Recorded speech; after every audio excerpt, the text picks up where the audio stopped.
এখন যদি স্ফিংস দেখো মিশরে, এখানে দাড়ি নাই, কিন্তু স্ফিংসে কিন্তু দাড়ি আছে, ওইটা তোমার হয়ে গেছে, ভাঙা হয়ে গেছে। তো আমি ওই তত্ত্বে বিশ্বাসী। আচ্ছা, মানে মদ্দা কথা হচ্ছে এটা যে আমি এটাতে বিশ্বাসী। ওরা তখন চিন্তা করলো যে চেহারা যখন আঁকবে তখন মেন কারোর চেহারা আঁকবে, এবং ওরা বডিটা সিংহের, কারণটা হচ্ছে যে ওরা ফারাওকে সিংহের সাথে তুলনা করতো। সুমেরীয়কে আমরা বলি ইজিপ্টের মধ্যে প্রাচীন, তার মানে আজ থেকে প্রায় 5000 বছর আগে। হ্যাঁ, আর মায়াদের বলি আমরা 2 থেকে 2500 বছর আগে, তার মানে এদের প্লেস ভিন্ন। 2500 আগে সুমেরীয়রা যে ভুলটা করছে, যেই জায়গাতে ঠিক সেই জায়গাতে সেম ভুলটা করছে মায়া, অথচ ওরা গণিতে সেরা।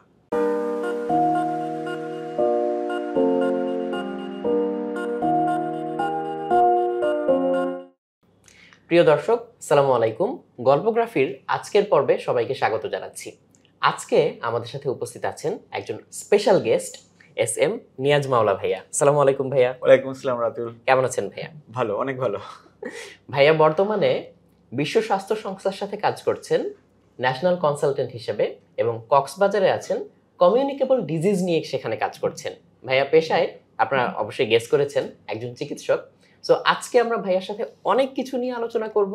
তার মধ্যে একটা বড় পার্ট থাকবে ভাইয়ার বইগুলো, এবং তার মধ্যে আমার খুবই ইন্টারেস্টেড যেটা জায়গা মিথোলজি, এবং ভাইয়ার একটা সিরিজ আছে আদি থেকে অন্ত, আমি সামনে বইগুলো বের করে রেখেছি।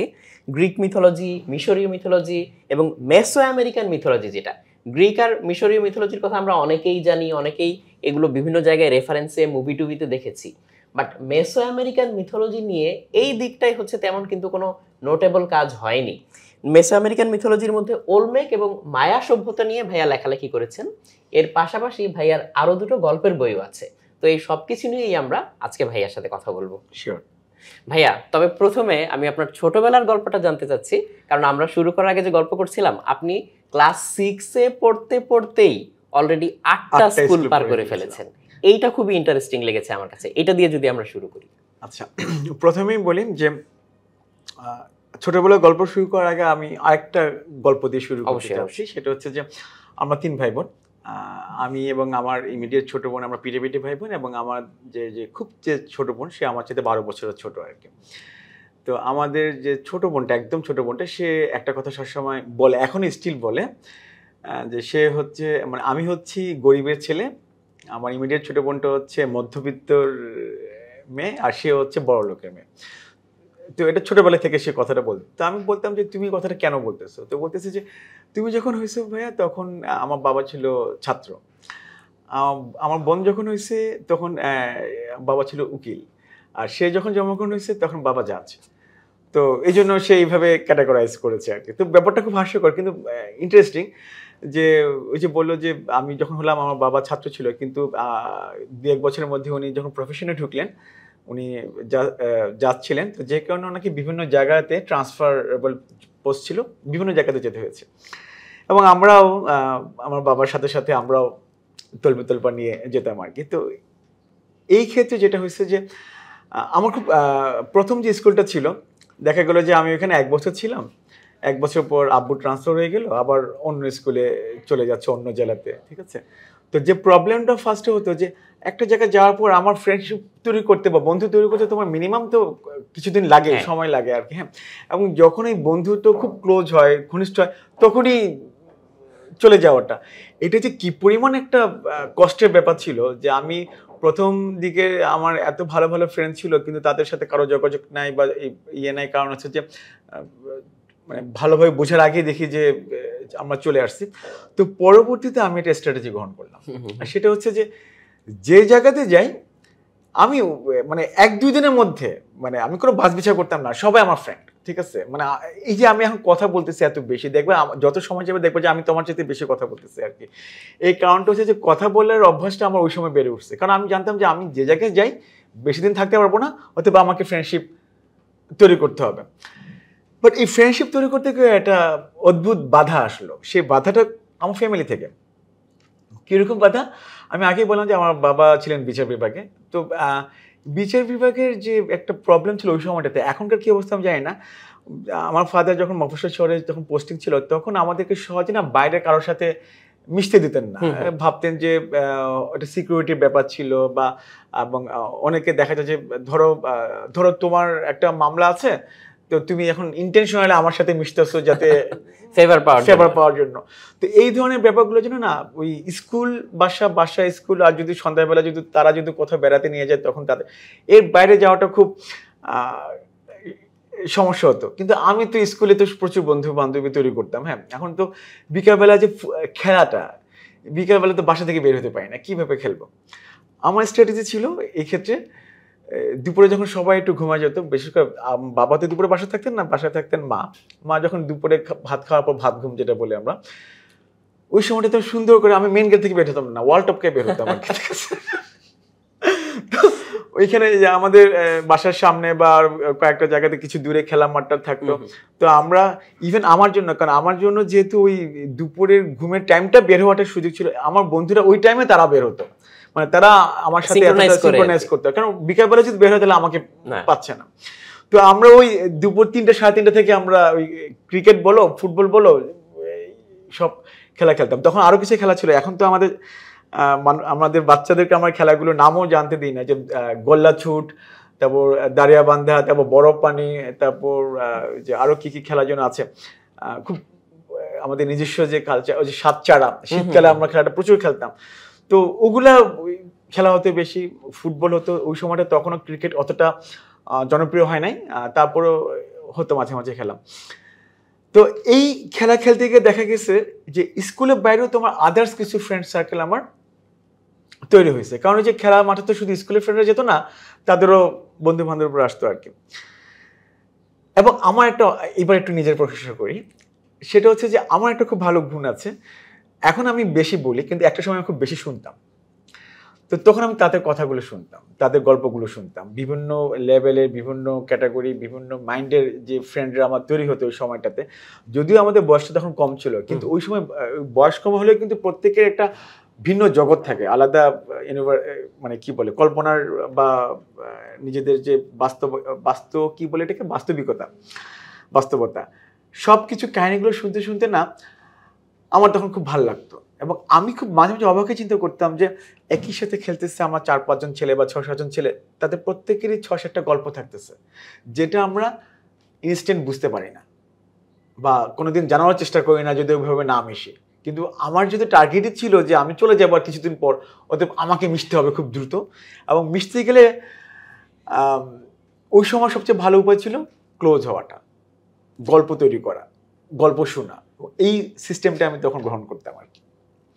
না, শুনেই মনে হচ্ছিল যে বেশ ইন্টারেস্টিং একটা জার্নি, কারণ হচ্ছে খুব অল্প সময়, খুব ইফিশিয়েন্টলি এবং অল্প সময়ের মধ্যে আপনাকে বন্ধু তৈরি করতে হবে, তাদের সাথে ভালো একটা সময় কাটাতে হবে, কারণ হয়তো যে কোনো সময় আবার ট্রান্সফার হয়ে অন্য জায়গায় চলে যেতে হতে পারে। তো মানে এর মধ্যে নিশ্চয়ই আপনি হচ্ছে অনেক জায়গার অনেক রকম মানুষ দেখেছেন, তাদের যে আচার আচরণ, মন মানসিকতা, এগুলো দেখে তখন নিশ্চয়ই আপনার অনেক কিছু জানা হয়েছে, বোঝা হয়েছে। এখানে একটা ইন্টারেস্টিং ব্যাপার বলি, সেটা হচ্ছে যে আমরা যে মানুষের মন বোঝার যে ব্যাপারটা বা মানুষের কালচার যে বোঝার ব্যাপারটা, সেটা তো আসলে বাচ্চা বয়সে হয় না। ধরো আমি 10 বছর বয়সে তোমাকে যতটা বুঝতে পারবো, আমি এখন এই 40 বছর বয়সে এসে তোমাকে তার চেয়ে বেশি বুঝতে পারবো। তো আমার যে স্কুলিংটা বা যে ট্রান্সফার, আমার ফাদার যে ট্রান্সফার যাবে বেশিরভাগ সময়টা, সেটা কিন্তু হয়েছিল আমি ক্লাস 6 পর্যন্ত 8টা স্কুলে পড়ছি। ক্লাস 6-এ আমরা ঢাকা চলে আসি, তখন আমি শাইন স্কুল থেকে পড়াশোনা করে আমার এসএসসি, এরপর আমরা স্কুল চেঞ্জ করিনি। তো ওই সময়টুকু পর্যন্ত আমি যে কালচারগুলো দেখেছি, যে দৃষ্টিগুলো দেখেছি, সেগুলো ছিল আমার ওই বাচ্চা নিয়াজের দৃষ্টিভঙ্গিতে, নট এজ এ কি বলে ম্যাচিউর নিয়াজের দৃষ্টিভঙ্গিতে। আমি অনেক কিছু তখন, আমি এখন যখন চিন্তা করি ওই ঘটনাগুলো কেন ঘটলো, তখন আমার কাছে দেখা গেছে একটা ঘটনা আমি ঘটতে দেখছি, ভালো লাগে নাই বা আমি খুব অবাক হয়েছি, কিন্তু এখন মনে হচ্ছে না ওইটা বোধহয় সিম্পল ব্যাপার ছিল বা এটা বোধহয় এইভাবেই ঘটতে পারতো আর কি। ঠিক আছে, ওই সময় দেখা দৃষ্টিভঙ্গি থেকে এখন বোঝা দৃষ্টিভঙ্গিটা অনেক ডিফারেন্ট। আর তবে এটা ঠিক যে ছোট থাকা একটা সুবিধা হচ্ছে কি, আবার অনেক কিছু আবার সহজে চোখে পড়ে যায়, কারণ ছোট বলে আবার অনেক ঘটনা আছে যে ছোটদের কাছ থেকে মনে করে যে এটা ওরা দেখলেও বা কি হবে, বুঝলেও বা কি হবে, জানলেও বা কি হবে। তো এতে আবার সুবিধা থাকে যে অনেক কিছু দেখার বোঝার। তখন হয়তো ইন্টারপ্রিটেশনটা আমার রং ছিল বা রং হয়তো হওয়া স্বাভাবিক বয়সের কারণে, বাট এখন যদি আমি ঘটনাগুলোকে ব্যাখ্যা করি, দেন আমার তখন ইন্টারপ্রিটেশনটা আরেক রকম হবে আর কি। তো সেই হিসেবে চিন্তা করলে আসলেই অনেক ঘটনার সম্মুখীন ছিলাম আর কি। ভাইয়া, চিকিৎসা পেশায় আসলেন কি নিজের ইচ্ছায় নাকি হচ্ছে বাবা মায়ের স্বপ্ন পূরণে? এইটা একটা ইম্পর্টেন্ট কোশ্চেন। সেটা হচ্ছে যে আমি আগেই বলছি যে আমার ফাদার ছিলেন জাজ। হ্যাঁ। তো আমি যখন ক্লাস 6-এ ভর্তি হই, আমি শাইন স্কুলে বললাম, শাইন স্কুল হচ্ছে বাংলাদেশ এয়ারফোর্সের। তো তখন আমার ইচ্ছা ছিল আমি আর্মিতে মানে এয়ারফোর্সে জয়েন করবো, মানে আমার পাইলট হবো, প্লেন চালাবো, এরকম একটা স্বপ্ন ছিল, এক্সাইটিং ব্যাপার আর কি। কারণ আমাদের ফ্রেন্ডদের বেশিরভাগই বাবা মারা ছিলেন তোমার এয়ারফোর্স থেকে, যে কারণে ওই স্বপ্নটা ছিল। ক্লাস 8 থেকে 9-এ আমার বাড়তি দুটো চোখ অ্যাড হয় আর কি, ঠিক আছে। তো তখন থেকে আমি এয়ারফোর্সের স্বপ্নটাকে জলাঞ্জলি দিয়ে দিই আর কি। তো তখন কি হবো এটা এইম ইন লাইফ তো রচনা থাকে আর কি। হ্যাঁ, তো সবাই লিখতো যে এইম ইন লাইফে দেখবে বেশিরভাগ ক্ষেত্রে লেখে যে আমি ডাক্তার হব, ঠিক আছে। তো আমার ফ্যামিলি 14 গোষ্ঠীর মধ্যে কেউ ডাক্তার না। আমি যাকে আমার সামনে দেখি সে আমার বাবা, কালো গাউন পরে, হ্যাঁ, জাজ। তো আমি লিখতাম যে আমি জাজ হব, বিচারক হব, ঠিক আছে। এবং সামহাও আমার বাবা সেটাকে ইন্ধন যোগাতেন গোপনে। কেন গোপনে? যে প্রত্যেক ঘরের পুরুষই মনে ঘরের মহিলাদেরকে খুব ভয় পান, আমার বাবা আমার মাকে খুব ভয় পেতেন। আমার মা চাইতেন যে আমি ডাক্তার হই।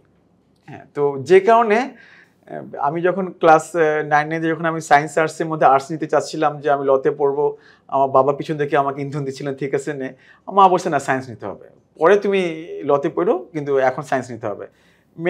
ইন্টারে সেম অবস্থা, আমাকে সায়েন্স নেওয়া হলো এবং পরে ইন্টারের পর আমাকে জোর করে মেডিকেলে ভর্তি পরীক্ষা দেওয়া হলো আর কি। এবং কোনোবারই আমার বাবা সামনে এসে বলেন না যে না আমার ছেলে আমার লাইনে আসবে। তবে আমি প্রতিবাদী হয়ে এসেছিলাম। আমার লতে পড়ার খুবই ইচ্ছা ছিল। আমার মেডিকেলের ভর্তি পরীক্ষা যখন আমি মোট 3টে জায়গায় পরীক্ষা দিয়েছি মেডিকেল কলেজগুলোতে, গভর্নমেন্ট মেডিকেল কলেজ, আর হচ্ছে তোমার ঢাকা ভার্সিটি ঘ ইউনিট, যেটা লতে যাওয়ার জন্য।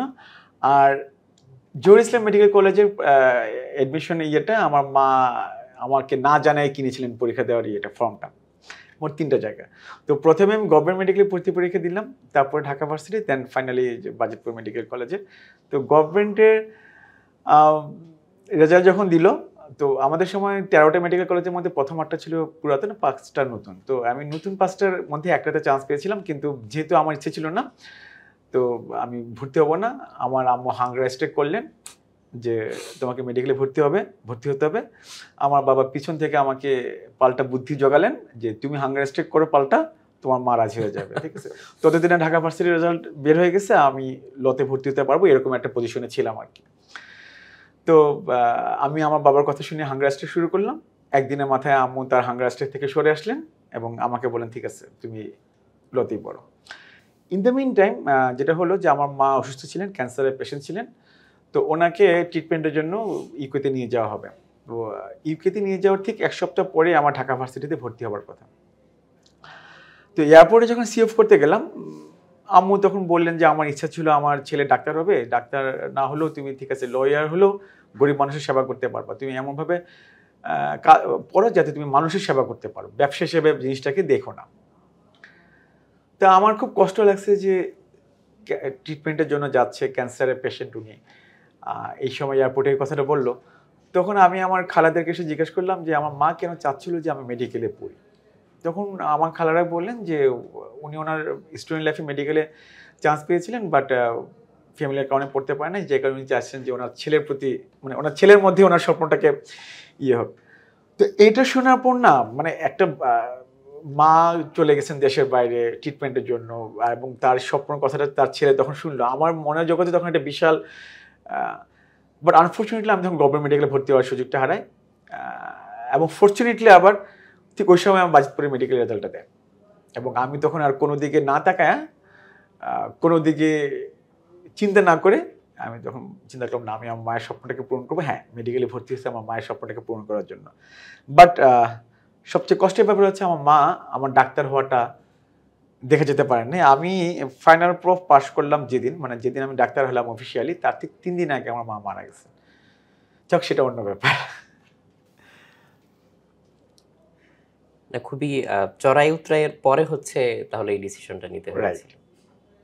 ভাইয়া লেখালেখিতে কবে থেকে আসলেন, বা ছোটবেলা থেকে কি চিন্তা করতেন যে এই ধরনের লেখালেখি করবেন?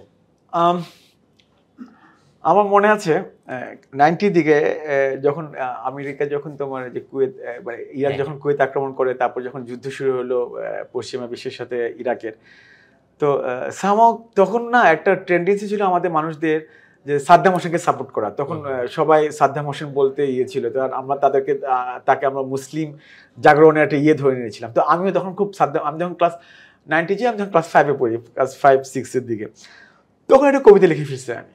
হ্যাঁ, ওটা ছিল আমার ধারণা প্রথম একটা আমার নিজের লেখা কিছু। তো আমার ফাদার আবার সামাও কবিতাটা দেখে ওনার যেন কেন পছন্দ হয়েছে, উনি ওই মৌলিবাজার যখন ছিলাম আমরা, ওইখানকার একটা স্থানীয় লোকাল পত্রিকায় ওটা প্রকাশক, প্রথম ছাপার অক্ষরে আমার কোনো লেখা। তো ওইটা দেখার পরে এটা আগ্রহ তো ভালো লাগা তো থাকে। তারপরে আমি যখন ক্লাস 6-এ যখন শাইন কলেজ স্কুলে ভর্তি হলাম, তো আমাদের স্কুলে বার্ষিকী ছিল আবাহন, তো ওইখানে একটা দুটো করে লেখা দিতাম। বাট যদি লেখালেখির কথা জোরালোভাবে বলি, প্রথম ইন্সপিরেশনটা পেয়েছি আমি আমার স্কুল শাইন স্কুলের বাংলা ম্যাডাম আলপনা চৌধুরীর কাছ থেকে। আলপনা চৌধুরী ম্যাডাম খুবই একজন পরিচিত মানুষ, ওনার আরও অনেক পরিচিত মানুষ বাংলাদেশে অনেকের প্রিয়। আমি যেহেতু ম্যাডাম নিজের পরিচিত, তাই আমি ওনার সাথে যারা জড়িত তাদের নামগুলো বলতে চাচ্ছি না। তো উনি আমাদের বাংলা ম্যাডাম ছিলেন। তো উনি আমার ওই বাংলা কোশ্চেন আনসারের যে লেখাগুলো সেগুলো পড়ে উনি আমাকে বলতেন যে তুমি এমন আনকমনভাবে লিখো যে তুমি যদি লেখালেখিটা কন্টিনিউ করো তাহলে খুব ভালোভাবে লিখতে পারবো আর কি। তো উনি আমার ফার্স্ট আসলে উৎসাহদাতা।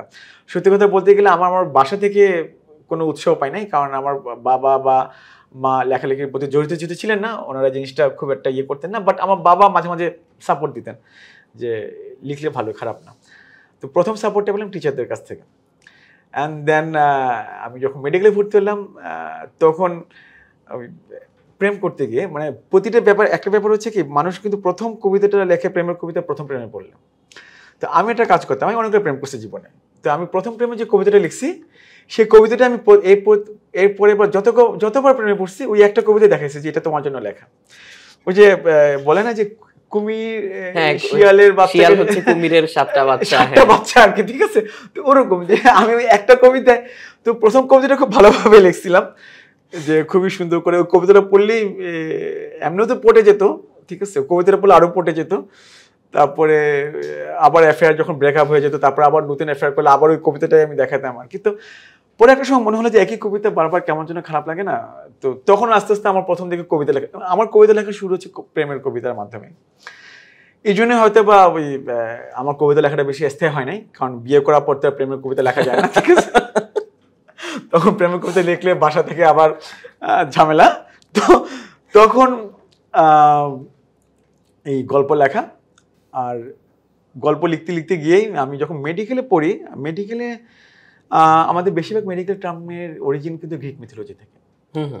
তো আমি যখন মেডিকেল পড়তে গেলাম, ওই সিম্বলগুলো টার্মগুলো এবং আমাদের স্যারও যখন বলতেন মেডিকেলে, ওই দুই একটা লাইন বলতেন গ্রিক মিথোলজি থেকে যে এই টার্মটা ওই জায়গা থেকে আসছে। তো এমনভাবে বলে শেষ করতেন যে নিজের একটা খুব আগ্রহ বা ইন্টারেস্ট জন্ম নিত, কিন্তু বিস্তারিত তো আর নাই। তো ওই বিস্তারিত জানার জন্যই আমি তখন আমার আসলে মিথোলজিতে অ্যাক্টিভলি আসা। তার আগে আমি ক্লাস 4-5 বা 5-6 দিকে প্রথম একটা বই পড়েছিলাম মিথোলজির উপর। তো আমরা পড়ছি কিনা জানি না, যে আমাদের সহপাঠ্য বাংলার সাথে সহপাঠ সহায়িকা থাকতো নাকি, সেখানে একটা বই ছিল, একটা গল্প ছিল হেক্টরের বীরত্ব। তো ওইটা ছিল আমার প্রথম মিথোলজি বা গ্রিক মিথোলজিতে অ্যাটাচমেন্ট। অ্যান্ড দেন ফাইনালি মেডিকেলে এসে সেই অ্যাটাচমেন্ট আরও বেশি গাঢ় হয়, এবং তখন থেকে আস্তে আস্তে আমার লেখালেখির সূচনা। আমার নিজের খুবই আগ্রহ মিথোলজিতে, এবং বেশিরভাগ ক্ষেত্রে আমরা হচ্ছে মিথোলজি বলতে মিশরিয়ানটা কিংবা হচ্ছে গ্রিক মিথোলজি, যেটা জিউসকে সবাই চেনে, তারপর হচ্ছে কিছু ক্ষেত্রে নর্স মিথোলজি, থরকে এখন সবাই চেনে মুভির কল্যাণে। বাট মেসো আমেরিকান যে মিথোলজি, এটা নিয়ে হচ্ছে তেমন একটা কিন্তু কথাবার্তা হয় না। এটা নিয়ে যদি আমাদেরকে একটু ইন্ট্রোডাকশন দিতেন ভাইয়া। ওকে,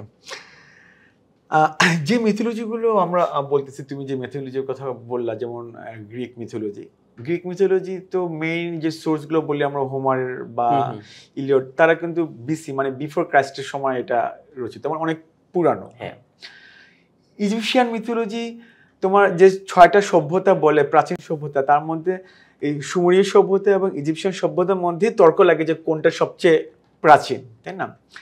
ইভেন নর্সও কিন্তু অনেক প্রাচীন সভ্যতা। এদের মধ্যে মেসো আমেরিকান সভ্যতাটা সবচেয়ে নতুন। আমরা বলি যে 6টা, আমি একটু আগে বলতেছিলাম যে 6টা সভ্যতাকে আমরা বলি যে ক্র্যাডল অফ সিভিলাইজেশন বা সভ্যতা আতুরঘর।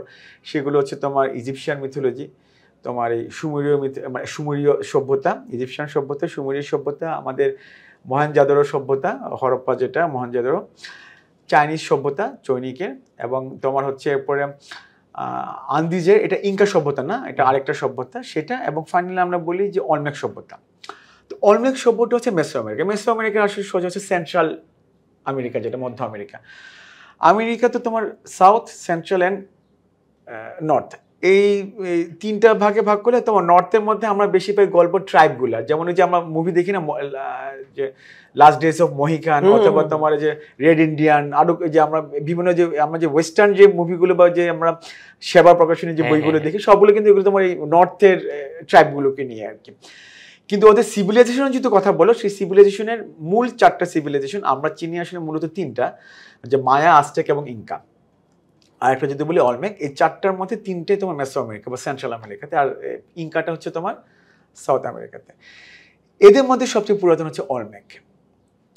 এখন আমরা নামগুলো কেন শুনি না, ঠিক আছে? আজটেক বা মায়া সভ্যতার কথা কিন্তু অনেক পরে আসছে। কখন আসছে?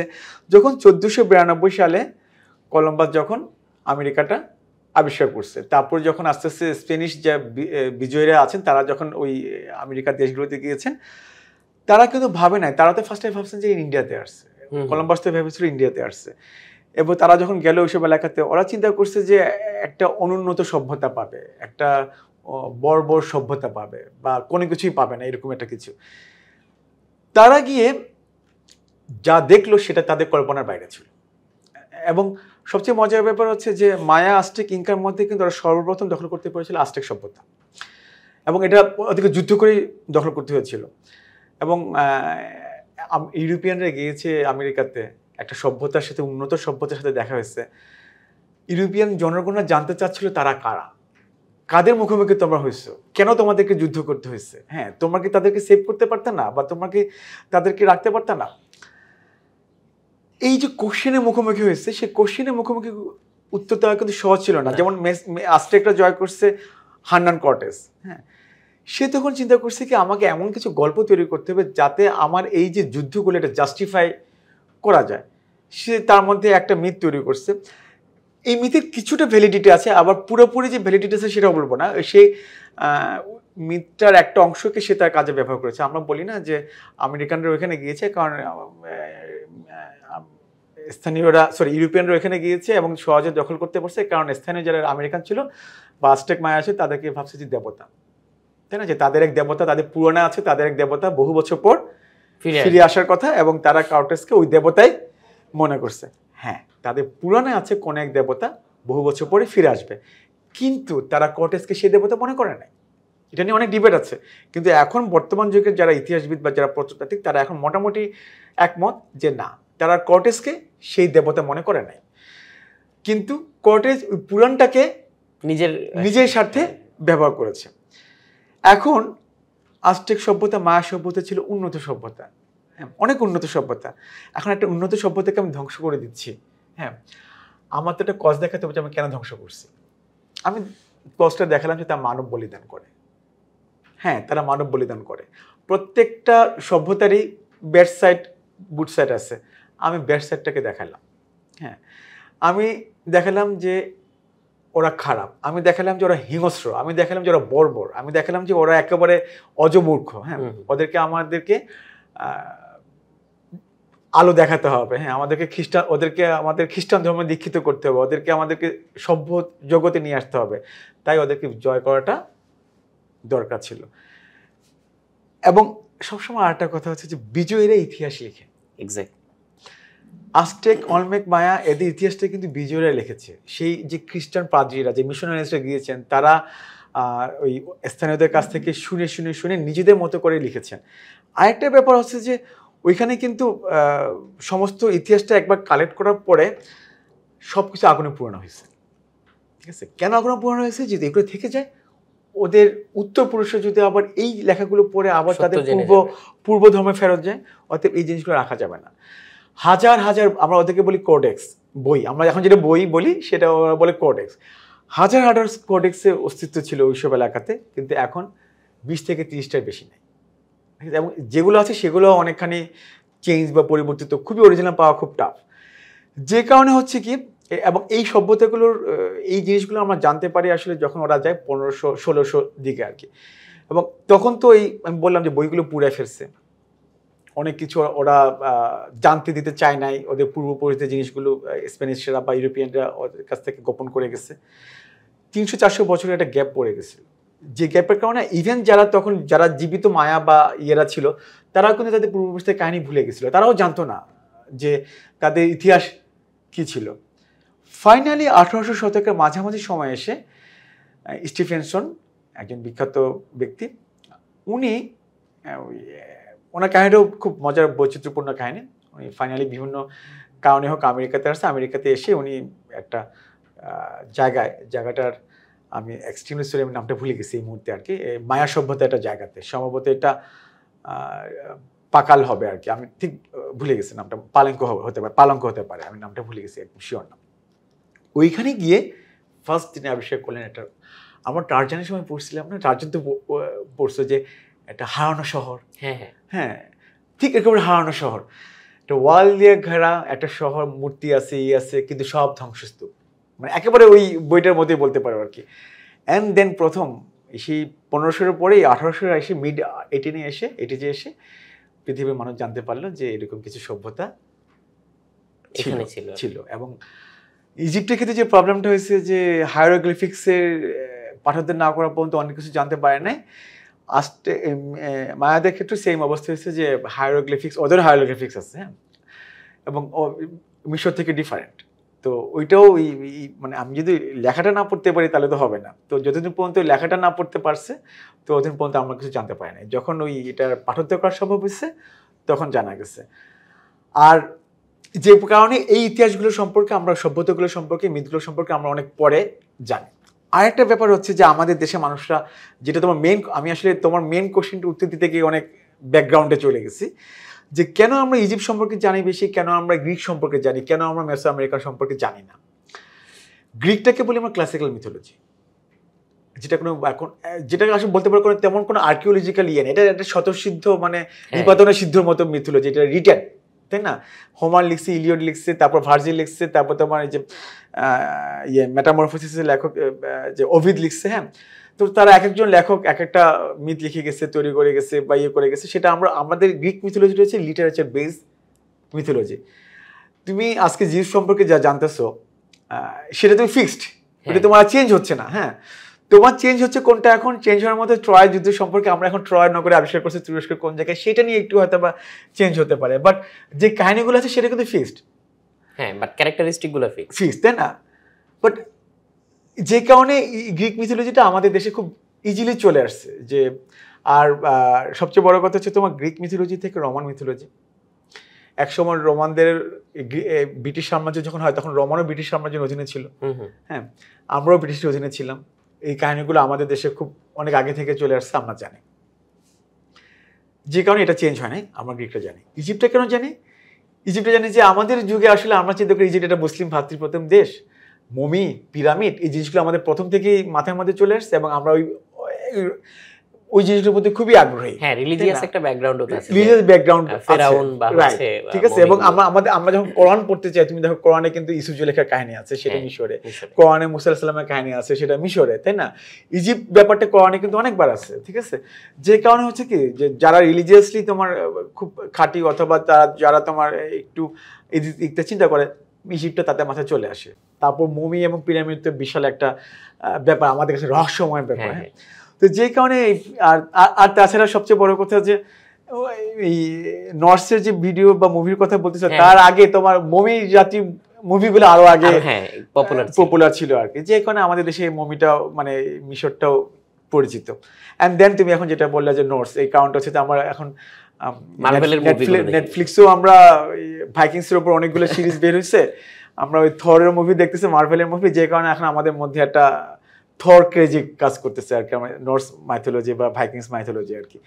কিন্তু মেসো আমেরিকার কোনো কিছু তো আমাদের এখানে আসে নাই, আসার কোনো স্কোপও ছিল না।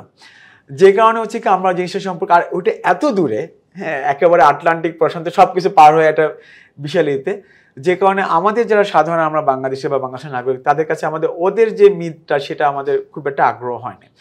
যখন আগ্রহ শুরু করছে তখন দেখা গেছে সোর্সও আমরা পাচ্ছি না। যে আমি যেমন মেসো আমেরিকান মিথোলজির অলমেক মায়া নিয়ে লেখা হয়েছে তার এবং এই বছর আমি লিখতেছি আজটেক এবং ইনকা নিয়ে।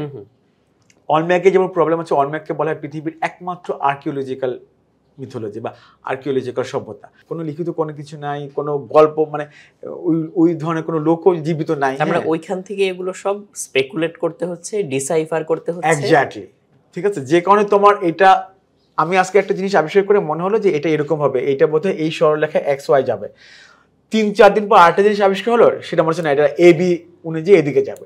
তোমার চেঞ্জ হচ্ছে, মায়া সভ্যতার চেঞ্জ হচ্ছে, মানে আমি বলছি তথ্যগুলো চেঞ্জ হচ্ছে, আজটেকদের তথ্যগুলো চেঞ্জ হচ্ছে, অলমেকের তথ্যগুলো চেঞ্জ হচ্ছে। যখন তথ্য এরকম চেঞ্জ হয় তখন কিন্তু সেটা তোমার আমাদের কাছে আসে না, বা আসলে পুরনো তথ্য আসে আমরা আগ্রহ হই না, কারণ প্রথম দিকে যে তথ্যগুলো আসে সেগুলো খুব বেশি ইন্টারেস্টিং হয় না।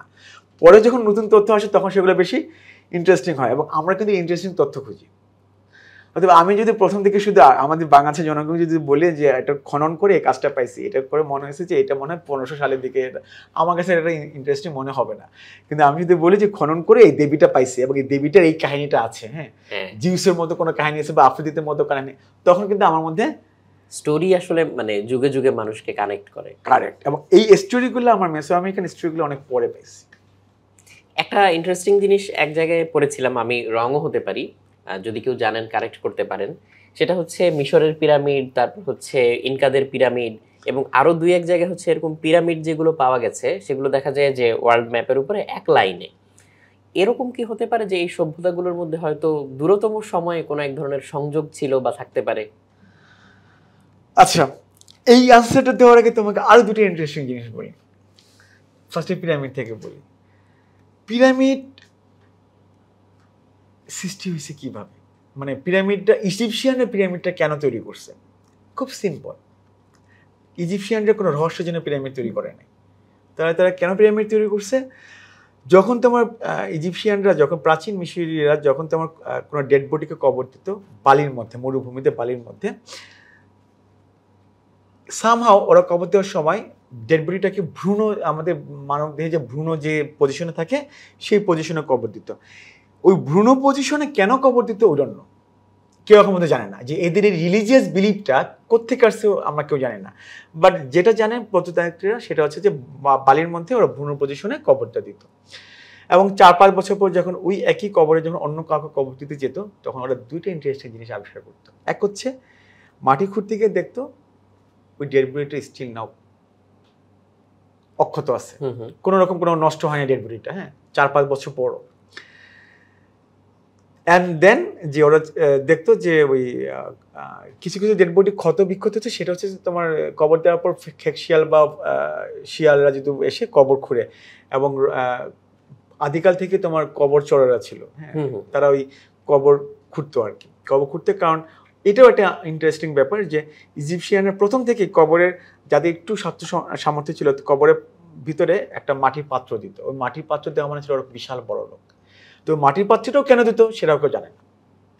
ওই যে বললাম যে ভ্রূণ আকারে কেন রাখতো এবং মাটির পাত্র কেন দিত, কিন্তু ওই যে কবর চোররা মাটির পাত্রটার জন্যই কবরটাকে খনন করতো। শিয়ালরা তো এমনি খাইতে আসতো, বাট এই দুটো না ঘটলে দেখা যেত যে ডেড বডিটা অক্ষত। ওরা তখন চিন্তা করে ডেড বডি অক্ষত কেন, ওরা বের করলো বালিতে কবর দিলে বালির যে ন্যাচারাল যে কেমিক্যালটা থাকে, যেমন আমরা সোডিয়াম ক্লোরাইড বলি, সেটা বডি থেকে পানিটাকে শোষণ করে নিচ্ছে, এবং বডি থেকে পানি শোষণ করে নিয়ে তোমার বডিতে তোমার অক্ষত থাকে, ঠিক আছে। এই জিনিসটা বের করলো। এই জিনিসটা বের করার পর তারা চিন্তা করলো, এই জিনিসটা আরো পরে বের করছে তার আগে ওরা দেখলো যে এই মানে অক্ষত যদি থাকতেছে তাহলে ওই যে কবর চড়তে হাত থেকে রক্ষা করার জন্য কি করা যায়। তখন তার বালি থেকে কবরটাকে ডেড বডিটাকে সরাই ফেললো, বালি থেকে ওরা মাটিতে নিয়ে আসলো, মাটিতে ওরা গর্ত করলো। আমরা এখন মুসলমানরা যেভাবে কবর দিই না, যে গর্ত করে যে কাঠ দিই বালি বাঁশ দিয়ে, ঠিক ওরা ওইভাবে করলো। ওইভাবে করলে একটু সেফ থাকে। অ্যান্ড দেন ওরা দেখলো যে ডেড বডি তখন নষ্ট হয়ে যাচ্ছে। তখন ওরা রিয়েলাইজ করলো যে ওই বালির কারণে যেটা হচ্ছে সেটা এখানে নাই। তখন তারা মমি আবিষ্কারে চলে আসলো, হ্যাঁ, মমি আবিষ্কার করে ওরা ডেড বডিটা করলো। এখন আস্তে আস্তে ইজিপ্টে তোমার সামাজিক মর্যাদা বেড়ে গেলো মানুষের, কেউ গরিব হলো, কেউ বড় লোক হলো, হ্যাঁ, কেউ রাজা হলো, ঠিক আছে। তো যখন চতুর্থ বংশের যুগে বা তার একটু আগে যশের নামে একজন ফারাও বলি আমরা, তাই না, সে চিন্তা করলো যে আমি তো ফারাও, এখন আমার কবর কি এই সাধারণ মানুষের কবরের মতো হবে? ইজিপ্টে একটা মজার ব্যাপার আছে, ইজিপ্টের মানুষেরা 85 থেকে 90% তাদের ধন সম্পত্তির চিন্তা চেতনা সবকিছু তারা মৃত্যু নিয়ে চিন্তা করে, মানে এনসিয়েন্ট ইজিপ্ট কেন করে আমি জানি না, বাট তারা চিন্তা করতো, ঠিক তারা মৃত্যুকে খুব বেশি প্রাধান্য দিত আর কি। তো তারা চিন্তা করতেছে যে আমি একজন ফারাও, এখন আমার কবর যদি অন্যরকম হয়। তো তার ভাগ্য ভালো যে তার প্রধান মন্ত্রী বলো বা প্রধান উজির বলো বা প্রধান স্থপতি বলো বা চিকিৎসক বলো সবই একজন ইমহোটেপ, নাম শুনতে পারো, ইমহোটেপ ছিলেন। সে ইমহোটেপকে বললেন যে তুমি আমার জন্য একটা বিশাল কিছু তৈরি করো যেটা সাধারণ মানুষ থেকে ডিফারেন্ট হবে। তো তার আগে আরেকটা স্টেপ ছিল, কবরটা করতো, তো কবরে করতে যাওয়ার পর থেকে তোমার মানুষরা যখন দোয়া করতে যাবে, প্রার্থনা করতে যাবে, তারা বসবে কোথায়, তারা থাকবে একটু বিশ্রাম নেবে কোথায়। তখন যারা ইজিপ্টের যারা একটু মর্যাদা সম্পন্ন ছিল তারা করতে গিয়ে কবরের উপরে বাড়ি করতো। আমরা যেমন এখন মাজার করি না, জাস্ট লাইক ওরকম সিমিলার ওরকম, যে কবরের উপরে একটা রুম মতো করতো, ওই রুমের মধ্যেই তারা প্রার্থনা করতো বা খাবার দিত আর কি, ঠিক আছে। ইমহোটেপ করছে কি, এরকম বাড়ির উপর 7টা বাড়ি করছে, আর কিছু না। তোমার প্রথম বাড়িটা অনেক বড় আয়তক্ষেত্র, তারপর বাড়িটা একটু ছোট, তারপর আর একটু ছোট, তারপর তাহলে কি হলো, তোমার একটা পিরামিড হয়ে গেলো, এবং সেটা স্টেপ পিরামিড, ধাপ পিরামিড। তার মানে ইমহোটেপকে বলা হয়েছে যে তুমি এমন কিছু করো যেটা নর্মাল মানুষ থেকে একটু ডিফারেন্ট, এবং সে নর্মাল মানুষ থেকে ডিফারেন্ট কিছু করলো, সে ওইটাকেই সে একটার পর একটা করলো। এখন জোসের যে ছেলে, সে চিন্তা করলো আমার বাবা তো করছে এটা, আমি এখন কিছু একটা করে যে বাপের থেকে আলাদা, তো কি করব, আমি ধাপগুলাকে একটু সমান করে দিই। সে ধাপগুলোকে সমান করতে গিয়ে সে একবার প্রথমে চুনোমাটি দিল, চুনোমাটি দিয়ে হলো না, পরে সে শিখলো যে এটা কিভাবে করতে হয়। সেকেন্ড টাইম পিরামিড বানাতে গিয়ে দেখলো যে মরুভূমি বালির মধ্যে বানাচ্ছে, তো এক সাইড ডেবে যাচ্ছে, তখন সে শিখলো যে এটাকে কিভাবে ঠিক করতে হয়। তো এইভাবে করতে করতে সে তৃতীয়বার পিরামিড নির্মাণ করতে গিয়ে সে সত্যিকার অর্থে পিরামিড বানাইলো, যেটাকে আমরা বলি স্নেফেরু পিরামিড, এবং স্নেফেরুকে বলা হয় মিশরের প্রথম পিরামিড ইয়েটা। এবং তার ছেলে হচ্ছে তোমার খুফু। হ্যাঁ, যে খুফু তখন চিন্তা করলে আমার বাপ তো সত্যিকারের পিরামিড বানাইছে, আমি এবার তার চাইতে সেটাকে একটু বড় করি, অ্যান্ড দেন সে যে গ্রেট পিরামিড বলি না আমরা, সে গ্রেট পিরামিডটা করছে। আরও মজার ব্যাপার হচ্ছে যে তার ছেলে হচ্ছে মেনকাউরে। হ্যাঁ, এখন মেনকাউরে যখন তার পিরামিডটা তৈরি করতে গেছে, তার পিরামিডটা যখন তার বাবা পিরামিড থেকে 20 ফুট নিচে, দেন সে একটা এক্সিলেন্ট কাজ করছে। সে বলছে যে আমার বাবাকে আমি ক্রস করবো না, ঠিক আছে, সে 20 ফিট নিচে পিরামিডটাকে স্টপ করে দিচ্ছে। তার মানে সে তার বাবাকে সে উপরে রাখছে, তার পিরামিডটাকে সে 20 ফুট নিচে রাখছে। এটা তার একটা বদন্যতা, মানে খুফু কিন্তু তার বাবাকে ছাড়া যেতে চাইছে, বাট মেনকারও তার বাবাকে ছাড়া যেতে চায় না। বাট মেনকারও আরেকটা ইম্পর্টেন্ট কাজ করছে, সে স্ফিংস বানাইছে। আচ্ছা, ঠিক আছে, এবং সেটা অ্যাক্সিডেন্টাল। তার মানে দেখো, পিরামিডটা কিন্তু আমি বললাম অলরেডি এটা সিম্পল ব্যাপার, এটার মধ্যে কোনো মহাজাগতিক কোনো রহস্য নাই, এটার মধ্যে কোনো কি বলে ভিনদেশীয় ষড়যন্ত্র নাই বা ইয়েও নাই, এটা জাস্ট ওরা নিজেদের নিডের কারণে ইজিপশিয়ানরা এটা রাজারা বানাইছে। স্ফিংসের ব্যাপারটাও সেম, যখন রাজারা যখন মন্দির পিরামিড বানাতো, তো পিরামিডে তো রাজাকে ফারাওকে কবর মানে মমি করে দেওয়া হতো, তো ওদের মমিটা করা হতো 1 মাইল দূরে আরেকটা মন্দিরে। তো সে 1 মাইল দূর থেকে মন্দিরে মমিটা করার পর সেই মমিটাকে নিয়ে আসা হতো পিরামিডে, তারপরে পিরামিডটা স্টপ করে দিত, ক্লোজ করে দিত। তো এই যে মন্দির থেকে পিরামিড আসার রাস্তাটা থাকতো তোমার সোজা, একদম স্ট্রেট। তো মেনকাউরের যে পিরামিড আর মন্দিরে যে রাস্তাটা যখন করতে গেছে, কর্মীরা শ্রমিকরা করতে গিয়ে দেখে মাঝপথে গিয়ে একটা জায়গায় স্ট্রেট করতে পারতেছে না, কারণটা ছিল বিশাল একটা পাথর ছিল, সে পাথরটাকে ওরা সরাতে পারতেছে না। তো কি করবো, ওরা পাথর থেকে সরাইয়া রাস্তাটাকে ওরা ব্যাখ্যা করে নিচ্ছে। এখন ব্যাখ্যা করে ওইটাই ছিল প্রথম মন্দির থেকে পিরামিডের রাস্তা, যেটা সোজা না করে ব্যাখ্যা করছে। এখন মিশরের শ্রমিকরা তো বসে থাকা মানুষ না, ওরা তো খোদাই করতে খুব ভালোবাসে। ওরা তখন চিন্তা করে এত বিশাল বড় একটা পাথর এখানে রয়েছে, ওরা পাথরটাকে খোদাই করবে। খোদাই করবে কিভাবে, তুমি দেখবা এখন যদি স্ফিংস দেখো মিশরে, এখানে দাড়ি নাই, কিন্তু স্ফিংসে কিন্তু দাড়ি আছে, ওইটা তোমার হয়ে গেছে, ভাঙা হয়ে গেছে। চেহারাটা দেখবে একটা ফারাওর মতো, এই ফারাওটা কিন্তু মেনকাউরের চেহারা। ওরা তখন চিন্তা করলো যে চেহারা যখন আঁকবে তখন মেনকাউরের চেহারা আঁকবে, এবং ওরা বডিটা সিংহর, কারণটা হচ্ছে যে ওরা ফারাওকে সিংহের সাথে তুলনা করতো, যে কারণে ওরা সিংহের বডিটা এঁকে মানে খোদাই করে মাথাটা মানুষের মতো ফারাওর মাথাটা বানাইছে, দাড়িটারও ছিল, কারণ দাড়িটা ছিল ফারাওর প্রতীক আর কি, ঠিক আছে। তো ওরা ওইভাবে কথাটা করছে, কিন্তু পরবর্তীতে এক্সটেন্স হয়ে গেছে রহস্যজনক, ঠিক আছে। আমি মিথোলজি পড়তে গিয়ে খুব মজা পাইছি অনেক কিছু, যে অনেক কিছু আছে রহস্যজনক না, কিন্তু রহস্যজনক বানাই ফেলছে। কিন্তু যেটা রহস্যজনক সেটা বলি এবার। অলমেকে আসো, মায়াতে আসো। পৃথিবীতে প্রাচীন সভ্যতাগুলোর মধ্যে দুইটা সভ্যতা শুক্র গ্রহ নিয়ে কাজ করছে, সুমেরীয়, মায়া। মায়াদেরকে আমরা বলি গণিতে ফাটাফাটি, হ্যাঁ, গণিতে ফাটাফাটি, জ্যোতিষবিদ্যা ফাটাফাটি, এবং সুমেরীয় এবং মায়া, এরা তোমার দুইটা সিভিলাইজেশন, তা শুক্র গ্রহ নিয়ে কাজ করছে। সুমেরীয় কোন জায়গায়? এই যে এশিয়া মাইনরে, মানে এই যে আমরা যেটাকে এখন বর্তমানে ইরাক, ইরান, এই জায়গাটা, যেটা। মায়া কোথায়? মেসো আমেরিকাতে। সুমেরীয়কে আমরা বলি ইজিপ্টের মধ্যে প্রাচীন, তার মানে আজ থেকে প্রায় 5000 বছর আগে, হ্যাঁ। আর মায়াদের বলি আমরা 2 থেকে 2500 বছর আগে, তার মানে এদের প্লেস ভিন্ন, সময়কালও ভিন্ন। এখন সুমেরীয়রা তোমার জ্যোতিষবিদ্যা করে বের করছে শুক্র গ্রহ তার নিজের অক্ষপথে ঘুরতে সময় নেয় 584 দিন। ঠিক তা 2500 পর মায়েরাও সেম বের করছে 584 দিন। তার ঠিক 2 বছর পর আমাদের সায়েন্টিস্টরা বের করছে 583.92 দিন, ঠিক আছে। মানে 583.92 হচ্ছে তোমার একদম একুরেট। আর মায়া এবং সুমেরীয়রা সে 5000 বছর আগে বের করছে 584 দিন। ইন্টারেস্টিং ব্যাপার হচ্ছে এই 584 দিন থেকে যখন সুমেরীয়রা 4টা ভাগে ভাগ করছে, ওরা গণিতে ভুল করছে, একটা সিম্পল সিলি মিস্টেক করছে। 2500 পর মায়েরাও যখন এই 584 দিন থেকে 4টা ভাগে ভাগ করছে, 2500 আগে সুমেরীয়রা যে ভুলটা করছে যেই জায়গাতে, ঠিক সেই জায়গাতে সেম ভুলটা করছে মায়া, অথচ ওরা গণিতে সেরা। হ্যাঁ, 2500 বছরের ডিফারেন্স, দুইটা জাতি একই ভুল, সিলি মিস্টেক কেন করলো? তুমি রহস্যের কথা বলতেছো যে একই লাইনের কথাটা, আরেকটা রহস্যের কথা বলি আমি। ওই যে পালাঙ্কের কথা বললাম, যে ব্যক্তি পালাঙ্কে গিয়ে আবিষ্কার করলো প্রথম, পালাঙ্কে এক রাজার নাম ছিল পাকাল। হ্যাঁ, পাকালের যে ডেড বডির যে ইয়েতে রাখা, এটাকে কি বলে তোমার? সভাগার। হ্যাঁ, সার্কোফ্যাগাস যেটা, রাইট। ওইটার যে লিড, ঢাকনার যে ইয়েটা, অঙ্কনটা, সেটাকে বলা হয় মায়া সভ্যতার সবচেয়ে অত্যাশ্চর্য আবিষ্কার। ওই অঙ্কনটাতে বিশাল ব্যাপার। এরিক ফন দানিকেনের নাম তো জানো, সে কিন্তু তার এই যে এই মহাজাগতিক যে থিওরিটা, সে কিন্তু প্রথম মার্চ ওইখান থেকে।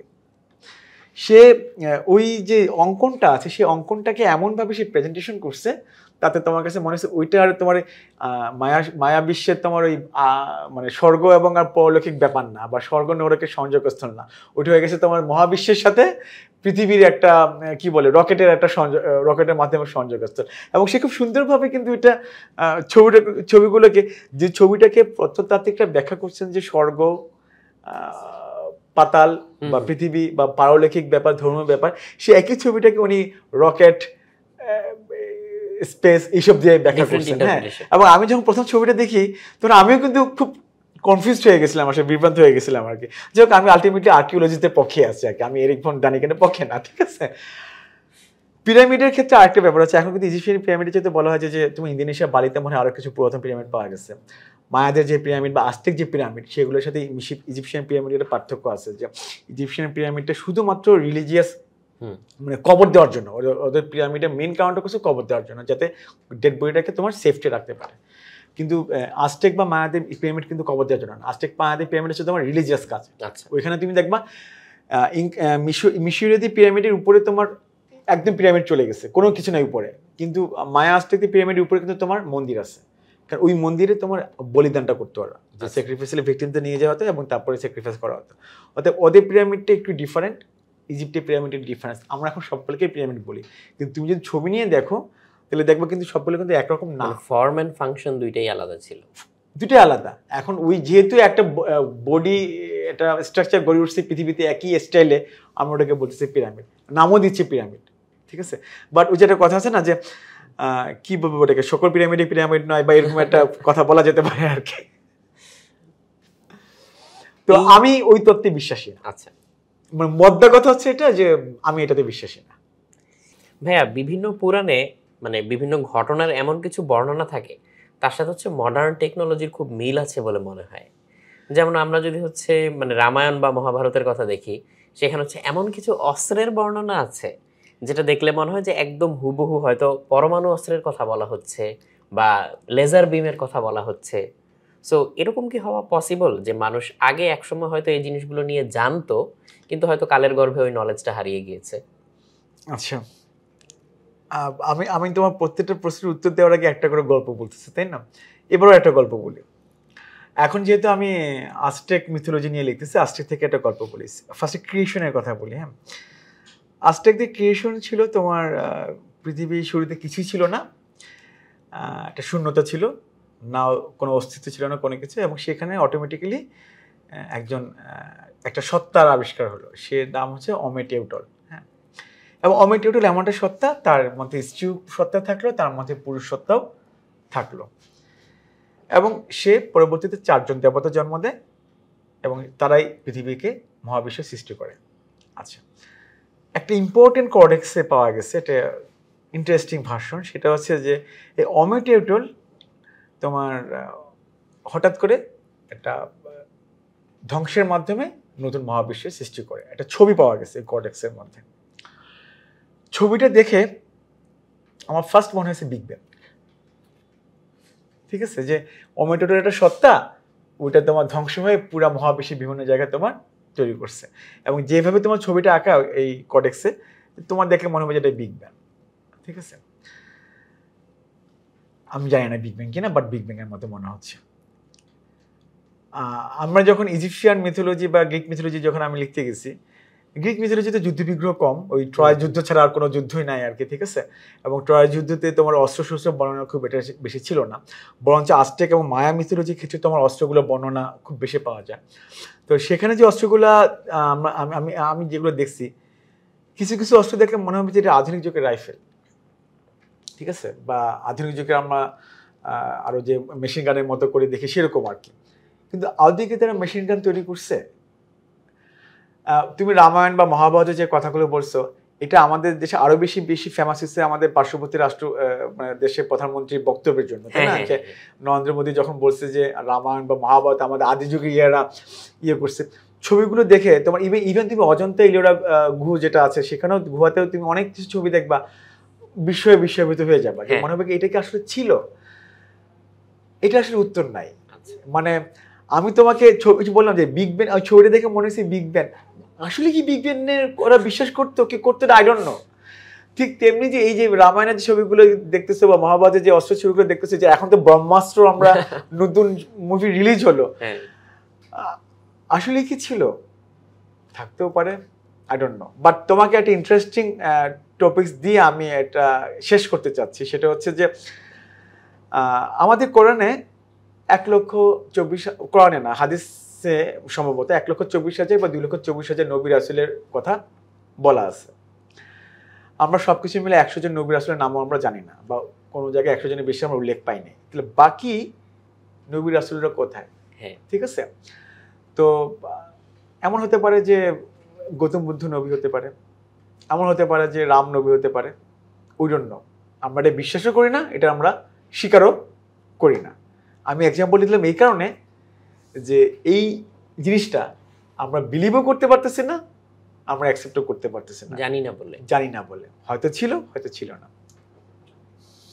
অনেক ধন্যবাদ ভাই আপনাকে আমাদের সাথে এই সময়টুকু কাটানোর জন্য, এবং খুবই ইন্টারেস্টিং আলোচনা হচ্ছিল। এবং আমি আশা করব যে আজকে আমরা তো অনেক বিষয় নিয়ে আলোচনা করলাম, যদি স্পেসিফিক ভাবে ধরে ধরে আমরা আলাদা আলাদা একটা জিনিস নিয়ে আলোচনা করতে পারি আরো দারুণ হতো। এবং সেই আশাবাদ ব্যক্ত করছি যে ভাইয়া হয়তো তার ব্যস্ত স্কেডিউল থেকে আমাদের কিছুটা সময় দিবেন, এবং সেগুলো নিয়েও আমরা আলোচনা করব। রাতুলের কথা প্রসঙ্গে বলতে চাই, আরো দারুণ হতো হয় রাতুল এবং পাঠকদের জন্য, আমার জন্য হতো না, তাহলে আমার বইগুলো কেউ কিনতেন না, সব যদি এখানেই পেয়ে যেত। Just kidding. হ্যাঁ, না আসলে এই আলোচনাগুলো খুবই ইন্টারেস্টিং, এবং আমার খুবই ইচ্ছা করছে যে শুধুমাত্র মিশরিয়ান যে মিথোলজি সেটা নিয়ে আলাদা একটা আলোচনা করি, কিংবা গ্রিক মিথোলজি সেটা নিয়ে একটা আলোচনা করি।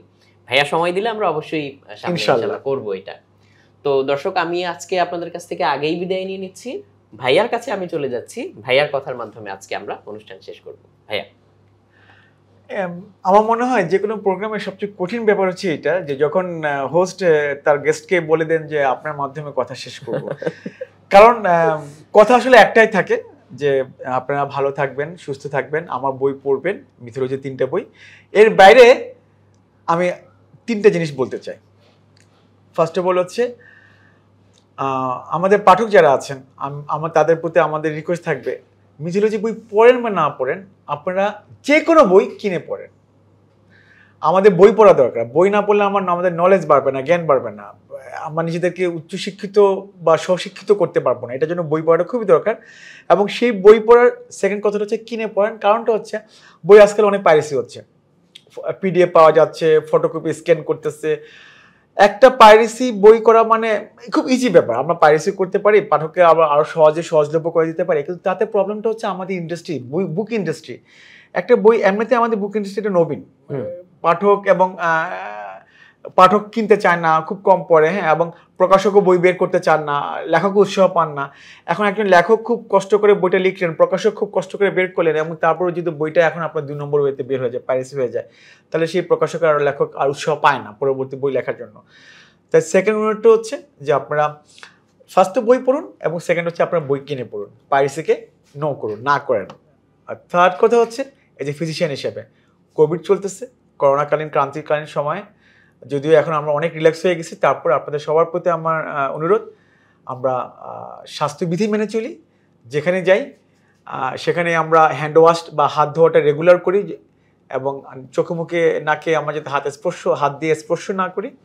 আমরা মাস্ক যাতে পরি, আজকে যদিও আমরা মাস্ক পরি না দুজনে কেউ, বাট কেন পরি না সেটাও বলতেছে, আমাদের দুজনের মধ্যে দূরত্ব কিন্তু 3 ফুট ছিল। অতএব আপনারা এই দূরত্বটাও মেনটেন করার চেষ্টা করুন। সবাই সুস্থ থাকুন, ভালো থাকুন, ধন্যবাদ। আসসালামু আলাইকুম।